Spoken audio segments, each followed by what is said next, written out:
우리의 신앙생활에서 굉장히 자주 언급되곤 하지만 동시에 가장 또 무겁고 결단하기 힘든 주제가 하나 있습니다. 뭘까요? 바로 순종입니다. 순종. 뭐라고요? 순종. 우리가 사는 이 시대는 알고리즘의 시대라고 불립니다. 유튜브나 스마트폰 플랫폼들 이런 거 보다 보면 좋아하는 걸 골라볼 수가 있어요. 그죠? 검색을 이렇게 하다 보면. 그런데 우리의 이런 성향을 알고리즘에서 파악해가지고 나중에는 뭐예요? 굳이 내가 그런 그 주제들을 검색을 안 해도 딱 켜면 내가 전에 검색했던 것들을 토대로 해서 알고리즘에서 파악해가지고 내가 좋아하는 거, 내 입맛에 맞는 정보 이런 영상들만 기가 막히게 골라서 쫙 나오게 됩니다. 내가 보기 싫은 건 어떻게 하면 돼요? 차단해버리면 되죠. 그죠? 보기 싫은 건 그냥 차단할 수 있고 내가 듣고 싶은 것만 골라 들을 수 있는 전문 용어로 선택적 수용이라고 하더라고요. 이 선택적 수용이 이제 쉬워진 그런 시대입니다. 장점도 있지만, 그죠? 정신 건강이 조금 좋아지겠죠. 내가 보기 싫은 거 안 보면 되니까. 문제는 뭡니까? 단점. 모든 것을 선택해서 접할 수 있다 보니까 자칫 잘못하면 편향된 생각에 사로잡히거나 심한 경우에는 우물안 개구리가 되어버릴 수 있다는 것입니다. 안타깝게도 이런 세상의 흐름이 우리 성도들의 영적인 삶의 영역에도 깊숙이 침투해 들어온 것을 볼 수가 있습니다. 오늘날 수많은 성도들이 하나님의 말씀을 대할 때, 이따 기도할 때 이 찬양, 방금 우리 3구역에서 특송한 찬양 하려고 하다가 제가 다른 걸로 골랐거든요. 근데 이 찬양으로 나오더라고요. 말씀을 대할 때 어떻게 해요? 내 마음에 드는 말씀, 나한테 위로가 되고 복이 되는 말씀만 골라 듣고 순종하려고 할 때가 자주 있다는 것입니다. 그래서 내 이성이나 지식 또는 내가 가진 사상과 좀 안 맞거나 내 물질에 손해가 되거나 내 자존심을 꺾어야 되거나 그런 말씀은 은연중에 우리가 어떻게 할 수 있다는 거예요. 은연중에 무시하거나 뒤로 제껴 둘 수가 있다는 것입니다. 이런 내면이 아주 자주 드러나는 게 저는 투표가 아닌가 이런 생각이 좀 들어요. 정치인과 정당을 선택하는 기준이 우리는 모든 영역에서 다 하나님의 말씀이 기준이 돼야 되거든요. 그런데 그걸 기준으로 삼지 않고 내가 듣기 좋은 소리 하느냐, 내 생각에 맞느냐 이런 걸로 선택을 하니까 그 정치인이나 정당이 아무리 교회를 대적하고 무너뜨리는 악법을 만들어도 거기다가 표를 주는 거예요. 선택적 순종을 우리가 하게 되는 것입니다. 오늘 말씀에 등장하는 이스라엘의 초대 왕 사울의 모습이 바로 그랬습니다. 그는 대단한 아주 그 멋진 군사적인 승리를 거두었고 백성들의 환호를 받았습니다. 겉보기에는 훌륭한 신앙인 같고 대단한 왕 같습니다. 그러나 하나님께서는 그를 향해 내가 사울을 왕으로 세운 것을 후회한다 라고까지 말씀하시면서 그를 버리십니다. 그 이유가 뭘까요? 그가 하나님 말씀을 선택적으로 수용하고 선택적으로 순종했기 때문입니다. 오늘 말씀을 통해서 사울의 실패를 거울 삼아서 우리의 신앙을 들여다보기를 원합니다. 과연 하나님께서 인정하시는 참된 순종이 무엇일까? 말씀을 통해서 살펴보겠습니다. 첫 번째는 하나님의 절대적인 권위에 순종하는 것이 참된 순종이다라는 것입니다. 참된 순종의 출발점은 내가 순종할 대상이 누구시고 그분의 권위가 어떤지를 바르게 아는 데 있습니다. 1절입니다. 사무엘이 사울에게 이르되 여호와께서 나를 보내어 왕에게 기름을 부어 그의 백성 이스라엘 위에 왕으로 삼으셨은즉 이제 왕은 여호와의 말씀을 들으소서. 선지자 사무엘은 사울에게 하나님의 명령을 전달하기 전에 아주 중요한 전제를 하나 그에게 가르치고 있어요. 그게 뭡니까? 그가 사울이 왕이 된 비결이 사울 자신의 어떤 잘난 것, 그의 탁월한 능력이나 뭐 그의 가문이 위대해서 이런 것이 아니라 뭐라는 거예요? 전적으로 하나님의 주권과 기름 부으심, 하나님의 은혜 덕분이었다는 사실입니다. 사울은 하나님의 대리 통치자일 뿐이고 진짜 이스라엘 왕은 누굽니까? 하나님이신 거죠. 그러니까 대리 통치자이고 버금 왕인 사울이 취해야 할 가장 당연한 태도가 뭐겠습니까? 이스라엘의 진짜 왕이신 하나님의 말씀을 듣는 것입니다. 그래서 이 사무엘이 그에게 그를 왕으로 세우신 이가 하나님이심을 강조하면서 하나님의 말씀을 들으라고 말을 하는 것입니다.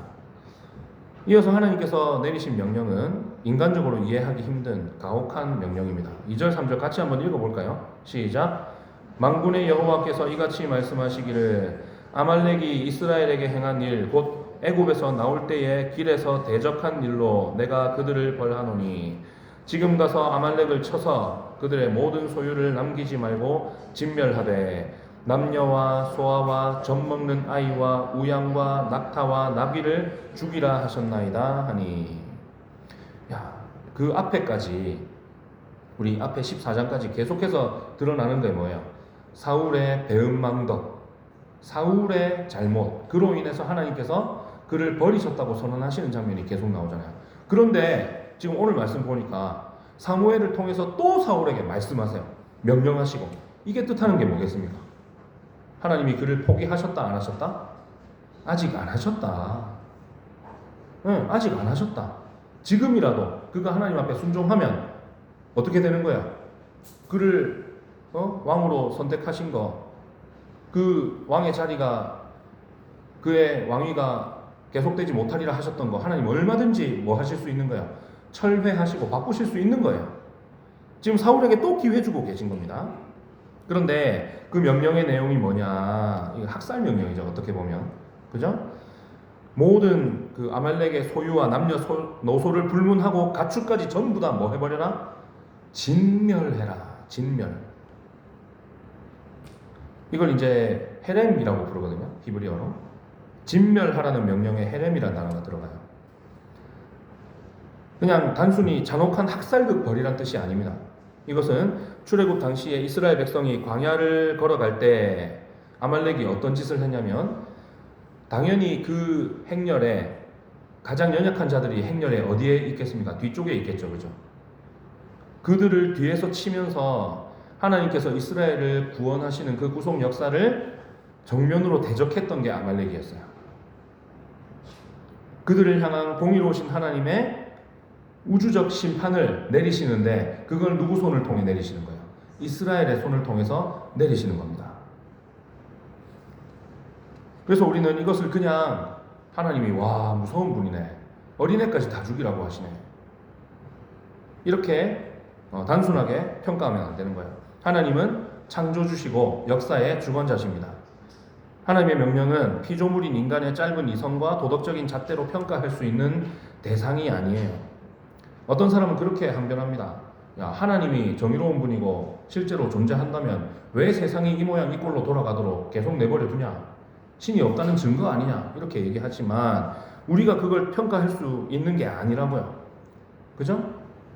참새가 어찌 봉황의 뜻을 알겠으며, 그렇지 않습니까? 피조물이 어찌 창조주의 넓고 깊고 크신 뜻을 다 알 수가 있겠습니까? 참된 순종은 뭐라는 거야? 이해가 안 되더라도 이 하나님의 절대적인 권위와 주권을 100% 인정하는 것, 그게 바로 참된 순종이다 라는 것입니다. 내 생각에 이해가 되든 되지 않든, 내 감정이 동의가 되든 동의가 안 되든, 온 우주의 주인이신 창조주 하나님께서 말씀하셨으니까 그 말씀의 권위 앞에 내 이성을 굴복시키는 것이 참된 순종이라는 것입니다. 여러분, 우리의 구원은 어떻게 이루어졌습니까? 우리가 하나님의 백성이 된 것은 사울이 왕이 된 것과 마찬가지로 우리의 선행이나 공로 때문이 아니라 예수 그리스도의 십자가 대속의 은혜로 값없이 주어진 것입니다. 그러면 우리의 소유권은 이제 우리 자신에게 있지 않고 예수 그리스도께 있는 것입니다. 그래서 우리가 예수 그리스도를 우리의 주님, 뭡니까 이게? 주인이라고 부르는 거예요. 우리가 그분의 주권을 온전히 인정한다면 뭡니까? 주님께서 말씀하실 때 이해가 안 된다고 따져 물을 수 있습니까? 없습니까? 없다는 것입니다. 종교개혁자 칼빈 선생은 기독교 강요에서 이렇게 말했습니다. 우리는 하늘로부터 하나님의 살아있는 음성이 직접 들려오는 것처럼 성경을 대해야 된다. 하나님 말씀을 읽을 때 우리가 어떻게 대해야 된다고요? 하나님의 살아있는 음성이 하늘로부터 들려오는 것처럼 이 말씀을 대해야 된다는 거예요. 오늘 우리 삶 속에 하나님의 말씀인 성경의 절대적인 권위, 하나님의 절대적인 권위, 그 앞에 무릎 꿇는 의식, 소위 신전의식, 어려운 말로 코람데오의 의식이 회복돼야 됩니다. 내 지식과 경험을 앞세우지 않고 주의 말씀이 선포될 때 어떻게 해야 되는 거야? 말씀하옵소서. 종이 듣겠나이다. 이렇게 엎드리는 진짜 순종의 백성들이 다 되시기를 주님의 이름으로 축원합니다. 두 번째, 참된 순종은 과정과 방법에서까지 하나님의 뜻을 온전히 따르는 것입니다. 순종은 그냥 눈에 보이는 결과만 의미하는 것이 아닙니다. 시작부터 최종 결과에 이르기까지 모든 과정이 다 뭐예요? 하나님의 말씀과 하나님의 뜻과 그분의 성품과 부합해야 그것이 진짜 순종이 되는 것입니다. 4절에서 6절을 보면 사울은 하나님의 진멸하라는 그 명령을 수행하기 위해서 아주 훌륭하게 움직입니다. 잘한 건 잘했다 해야죠, 그죠? 군사를 21만 명을 소집을 했고요. 아말렉 성읍에 이르러서는 골짜기에다 어떻게 합니까? 복병을 숨겨놓습니다. 기습하기 위해서, 그죠? 탁월한 군사적인 전술도 발휘했어요. 심지어 그는 과거에 출애굽 하던 시절에 이스라엘에게 친절을 베풀었던 겐 사람들이, 겐 족속이 그 아말렉 족속과 섞여 살고 있었거든요. 그 사람들을 구별해냅니다. 야, 너희들 같이 죽으면 안 되니까 나와, 빠져나와, 피난해. 아주 세심하게 그들을 배려하고 정말 잘 순종했죠. 여기까지, 그죠? 잘한 건 잘했다고 해요. 잘했습니다. 자비까지 딱 보여주고 군사적인 예리함, 탁월함, 인본주의적인 따뜻함, 이런 것들이 다 결합된 전쟁 준비도 잘했고 진행도 잘했습니다. 그런데 결정적인 순간에 사울의 본색이 드러나는 거예요. 전쟁이 시작됐고 대승을 거뒀습니다. 7절, 8절 같이 읽어볼까요? 시작. 사울이 하윌라에서부터 애굽 앞 술에 이르기까지 아말렉 사람을 치고 아말렉 사람의 왕 아각을 사로잡고 칼날로 그의 모든 백성을 진멸하였으되. 이게 누구 때문에 이긴 겁니까? 사울이 전술을 잘 세워서 이긴 걸까요? 아니라니까요. 정말 많은 군사를 가지고도 아이성에서는 패했잖아요, 그죠? 그러니까 전쟁의 승패는 다 누구에게 달려 있는 거예요? 하나님께 달려 있는 겁니다. 이거 누가 이기게 해주신 거예요? 하나님께서 이기게 해주신 거란 말이죠. 그런데 지금 그가 어떻게 했습니까? 8절에 보니까 아말렉 왕인 아각을 살려두었습니다. 하나님의 명령은 뭐였어요? 모든 것을 남김없이 뭐 해라? 진멸해라 라는 것입니다. 그런데 사울은 왕인 아각을 죽이지 않고 산채로 포로로 잡아왔습니다. 왜 사울이 아각을 살려두었을까? 고대 근동의 전쟁사에서 이 패전국의 왕을 산채로 결박하여 끌고 오는 게 상식이었어요. 상식. 왜요? 그렇게 해야 그 승전국, 이긴 나라의 장군 또는 왕이 뭘 받을 수 있습니까? 백성들에게서 영광을 받을 수 있기 때문에. 왕의 위대함과 업적을 백성들 앞에 자랑할 수 있는 최고의 소위 전시 효과 또는 현시 효과, 그게 바로 적국의 왕을 사로잡아 오는 거거든요. 산채로. 그래서 시드기야 왕도, 유다의 시드기야 왕도 어떻게 됩니까? 바벨론으로 끌려갈 때 엄지손가락 끊기고 눈 뽑히고 해갖고 끌려가서 수치를 당하잖아요. 사울은 그러니까 전쟁의 최종 목적을 하나님의 명령 완수에 두지 않은 거예요. 그게 뭐예요? 왜 잡아왔습니까? 잡아올 필요 없거든요. 하나님이 왕이신 거 인정했고 자기가 하나님의 명령을 받드는 존재인 걸 인정했으면 아각을 살려둘 이유가 전혀 없단 말이에요. 근데 살려서 끌고 왔어요. 그냥 끌고 왔겠어요? 수치를 주면서 막 백성들 앞에서 야 하면서 왔겠죠. 그러니까 사울이 이 전쟁을 한 최종 목적이 뭐였냐? 자기 왕권을 강화하고, 여태까지 자기 체면이 많이 상했잖아요. 사무엘 때문에. 물론 자기 잘못이지, 그죠? 불순종해서 사무엘에게 책망을 받았지만 그로 인해서 자기 위신이 많이 상했잖아요. 그래서 왕권을 강화하고 백성들에게 칭송받고, 와 우리 사울 왕 대단하다. 자기 영광에 이 목적을 둔 거예요. 처음 시작은 하나님의 명령으로 시작했고 과정도 훌륭해 보였는데 잘 했잖아요, 그죠? 근데 전투에서 이긴 다음에 그걸 마무리하는 과정에서 사울이 하나님의 뜻이 아닌 자기 영광을 위한 타협의 길을 선택했다는 것입니다. 오늘날 수많은 교회의 사역의 현장과 또 성도들의 삶의 모습이 이럴 때가 많이 있습니다. 시작은 다 거창해요. 다 하나님의 영광을 위해서, 교회를 위해서 하는 일이다. 그런데 그 일을 진행하는 과정과 방법에 있어서 세상의 편법을 쓰고 이웃에게 상처를 주고 하나님의 거룩한 성품을 훼손하면서 결과만 만들어내려고 할 때가 얼마나 많을까. 마지막 순간에는 은밀하게 나를 드러내고 내가 영광을 취하는. 여러분 한번 생각해 보세요. 교회가 성도들이 많이 모이고 전도가 잘 되고 한 게 뭐 전도한 사람의 공로겠어요? 목회자가 잘 해석했어요? 아니라고요. 하나님께서 은혜 주신 결과라고 누구든지 누가 됐든지 그렇게 생각해야 되는 거잖아요. 그런데 그렇게 안 하는 거예요. 내가 영광을 취하고 아각이라는 트로피 같은 것들을 어떻게든 만들어내려고 내 업적으로 삼으려고 하는 겁니다. 결과만 좋으면 과정이 어때도 괜찮다는 생각은 누가 주는 생각일까요? 하나님 주시는 생각일까요? No, 사탄이 주는 생각이죠. 하나님은 우리의 손에 화려한 결과물이 들려져 있는 거 이게 아니라 그 결과를 만드는 과정에서 뭘 보시는 거예요? 우리가 얼마나 하나님의 공의와 사랑을 실천했는지, 그 방법과 수단에 있어서 하나님의 뜻에 일치하도록 했는지, 이런 것들을 다 살펴보신다는 겁니다. 그리고 그 과정이 불이하다면 아무리 훌륭한 결과를 낳았어도, 아무리 전투에서 이겼고 아무리 아말렉 족속을 진멸했어도 하나님 앞에서는 그게 불순물이라는 것입니다. 내 영광을 위해 남겨둔 그 마음속의 아각, 이것을 철저히 내려놓고 일의 마지막 순간까지 방심하지 않고 온전히 하나님께서 원하시는 방법, 하나님께서 원하시는 수단만을 고집하는 거룩한 주의 백성들이 다 되시기를 축복합니다. 세 번째는 내 기준을 버리고 온전히 순종하는 것입니다. 진짜 순종은 내 판단, 내 유익, 이런 기준을 완전히 십자가에 못 박아 버리고 하나님의 말씀을 그냥 그대로 온전히 수용하는 거예요. 9절 같이 읽어보겠습니다. 사울과 백성이 아갑과 그의 양과 소의 가장 좋은 것 또는 기름진 것과 어린 양과 모든 좋은 것을 남기고 진멸하기를 즐겨 아니하고 가치 없고 하찮은 것은 진멸하니라.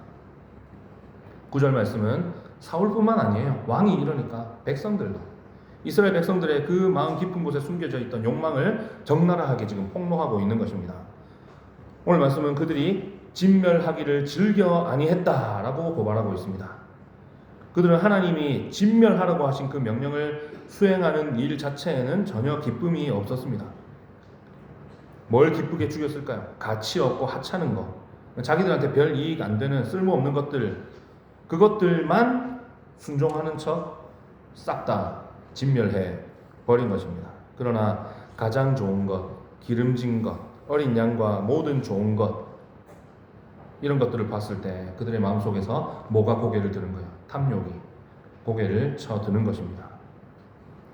그러니까 그들이 마음속에서 하나님의 말씀을 기준으로 삼지 않고 있었던 거예요. 뭐가 기준입니까? 나한테 이익이 되냐 안 되냐, 이거 비싼 거냐 싼 거냐, 가치가 있냐 없냐, 자기 기준을 가지고 하나님의 명령을 변질시키고 선택적으로 순종을 하는 것입니다. 이익이 되는 것은 남겨두고 이익이 안 되는 것만 버리고. 이걸 여러분 순종이라고 할 수 있습니까? 이것은 결국 뭐예요? 하나님의 말씀보다 자신의 이익과 판단을 앞에 둔 우상숭배이자 영적 간음이 되는 것입니다. 우리는 이 사울의 모습에서 우리 자신의 모습을 발견해야 됩니다. 세상 사람들 보기에 가치 없고 쓸모없는 일들, 내게 큰 희생을 요구하지 않는 그런 의무들은 참 쉽게 지키죠.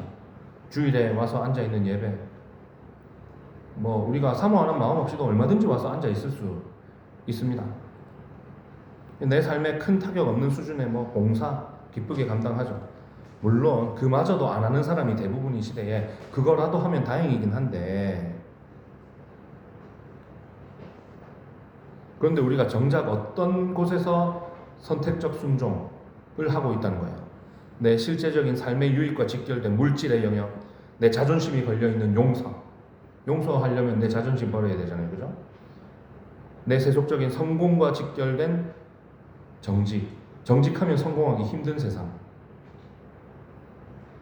가장 기름지고 좋은 것, 그것들 앞에서 우리는 여전히 욕심을 품고 합리화하면서 하나님의 말씀을 타협하면서 순종하고 있지는 않은지. 하나님, 이것만큼은 안 됩니다. 이거는 아까워 죽겠습니다. 이건 나중에 더 크게 성공해서 하나님께 올려드리겠습니다. 이게 사울의 핑계였다는 거예요. 그래서 그가 훗날 사무엘의 책망을 들을 때 뭐라고 핑계를 댑니까? 하나님께 제사하려고 좋은 것을 남겼습니다 라고 핑계를 대요. 핑계는 어쨌든 다 있어요. 그죠? 정말 잘 찾아냅니다. 그러나 불순종의 결과물로 드리는 제사를 하나님이 받으실까요? 안 받으신다고요. 99% 순종은 순종입니까? 아닙니까? 그게 우리의 착각이라는 거예요. 순종 아니라는 겁니다. 내 가장 귀한 것까지도 기꺼이 제단 위에 올려놓는 100% 순종, 그게 진짜 순종이고 그것이 하나님께서 요구하시는 참된 순종임을 믿으시기를 바랍니다. 사울이 이와 같이 불순종한 결과 어떤 일이 일어날까요? 에스더서에 보면 이로부터 한 500년 뒤의 일입니다. 아각 사람 하만이 바사 제국의 고관이 되어서 유다 백성들을 학살할 계획을 세우고 이로써 그들이 전멸당할 위기에 처하게 됩니다. 아각 사람 하만, 왜 이름이 아각 사람 하만일까요? 바로 이때 아각만 안 죽였을까요? 아니요. 여기 살찌고 기름진 것, 가장 좋은 거 여기에 뭐도 포함되느냐? 인간도 포함되는 거예요. 아말렉 족속 중에 노예로 사로잡고 한 거죠. 그죠? 그러니까 아각 사람 하만은 뭡니까? 이때 진멸되지 않고 살아남은 아말렉 족속의 후손이었고 사울의 불순종으로 그 아말렉의 후손인 하만에 의해 유다 백성들이 위험을 당하게 된 겁니다. 그리고 결국 뭐예요? 사울 왕이 속해 있던 베냐민 지파 사람인 모르드게와 황후 에스더의 활약으로 결국 하만은 자기 꾀에 스스로 넘어가서 자기 자신뿐만 아니라 자기가 속한 민족이 모두 죽음으로써 결국 뭐예요? 하나님께서 사울에게 아말렉을 진멸하라 하신 명령이 수백 년 뒤에 비로소 완전히 성취되는 그런 결과를 가져오게 되는 것입니다. 그러니까 우리가 불순종해도 하나님의 뜻은 결국은 어떻게 되는 거예요? 이루어지는 거예요. 사울이 불순종했잖아요. 수백 년 뒤에 아말렉은 진짜로 진멸당해요. 하나님의 뜻은 반드시 이루어집니다. 그러니까 우리가 순종해야 되는 거예요. 불순종해도 어차피 하나님의 뜻은 이루어져요. 그때에 우리가 선한 도구로 쓰임 받아야 되겠습니까? 악한 도구로 쓰임 받아야 되겠습니까? 네, 선한 도구로 쓰임 받아야 되는 것입니다. 사울 왕은 아말렉과의 전쟁에서 크게 승리하고 백성들의 환호성을 들었으며 전리품으로 가장 좋은 우양을 챙겼기 때문에 잘했다고 생각했을지 모릅니다. 그러나 이 사건 때문에 그는 정말로 진짜로 확정적으로 확실히 하나님께 버림받은 가장 비참한 실패자로 전락하고 말았습니다. 그 비극의 원인은 단 하나 뭡니까? 하나님의 말씀 앞에 자신의 기준과 방법을 꺾지 않은 선택적 순종 때문이었다는 것입니다. 오늘 저와 여러분의 삶을 믿음의 눈으로 돌아보기를 소원합니다. 여전히 그 하나님의 절대적인 권위 앞에 굴복하지 못하고 내 고집을 부리고 있는 영역이 있지는 않은지, 시작은 하나님의 뜻으로 했으나 과정과 방법에서 여전히 내 영광을 위해 은밀하게 남겨두고 있는 아각과 같은 내 욕심은 무엇인지, 우리는 스스로의 힘으로 온전한 순종을 이룰 수 없는 연약한 존재들입니다. 첫 번째 아담도 순종에 실패했고 이스라엘의 첫 번째 왕 사울도 순종에 실패했습니다. 이 실패의 절망 속에서 우리는 우리에게 온전한 순종의 길을 열어주신 참된 왕, 두 번째 아담이신 예수 그리스도를 바라봐야 하는 것입니다. 예수님은 하나님의 아들이라는 절대적인 권위를 스스로 갖고 계셨음에도 불구하고 육신을 입고 이 땅에 오셔서 하나님의 절대 주권 앞에 복종하셨습니다. 겟세마네 동산에서 땀방울이 핏방울이 되도록 기도하시면서 뭘 하신 거예요? 자기 기준을 버리신 겁니다. 누가복음 22장 42절 이르시되 아버지여 만일 아버지의 뜻이거든 이 잔을 내게서 옮기시옵소서 그러나 내 원대로 마시옵고 아버지의 원대로 되기를 원하나이다 하시니, 예수님께서는 십자가를 지시는 마지막 과정과 방법까지도 묵묵히 도살장에 끌려가는 어린 양처럼 하나님의 말씀의 성취를 위해서 자기를 내어주셨습니다. 빌립보서 2장 8절이 다음과 같이 선포합니다. 사람의 모양으로 나타나사 자기를 낮추시고 죽기까지 복종하셨으니 곧 십자가에 죽으심이라. 예수 그리스도 우리 주님의 십자가에서의 온전한 복종이 있었기 때문에 오늘 저와 여러분이 구원을 받고 하나님의 자녀가 되고 또 하나님의 뜻대로 행할 수 있는 능력을 함께 얻은 줄 믿으시기 바랍니다. 이제 우리 안에 사시는 그리스도의 영이신 성령님을 의지해야 됩니다. 내 힘과 결단으로는 99%까지는 순종할 수 있는데 100%는 할 수 없습니다. 그러나 우리를 위해 죽기까지 복종하신 예수 그리스도의 사랑과 그 은혜가 우리를 강권할 때 우리는 비로소 나의 고집스러운 자아를 깨뜨리고 진짜 참된 하나님이 기뻐하시는 순종의 자리로 나아갈 수 있는 것입니다. 오늘 말씀을 가슴에 새기면서 내 생각의 필터와 선택적 순종, 이 모든 것들을 걷어내고 하나님의 절대 주권을 인정하면서 과정과 방법까지 하나님의 뜻을 구하고 내 기준을 버려서 하나님을 온전히 기쁘시게 해드리는 참된 순종의 주인공들이 다 되시기를 주님의 이름으로 축원합니다. 우리 찬양하겠습니다.